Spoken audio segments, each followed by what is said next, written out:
It'll be a beautiful view of the skyline at night, especially as not often seen from this angle. This is our holiday tour to get people out on the bayou. Most of our tours are during the daytime, so it's nice to get people out at night, have some special holiday lighting, some nice Christmas music, and really let people come out and enjoy the waterway in the evening time. And then away went Rudolph, whizzing like a shooting star. Buffalo Bayou really ties Houston together.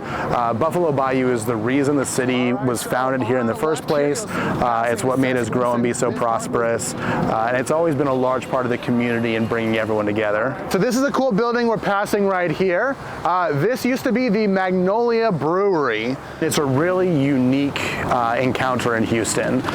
When we go through the bayou areas, it looks so green and grown up all around us. It's crazy to imagine that we're in the middle of, one of the biggest cities in the country.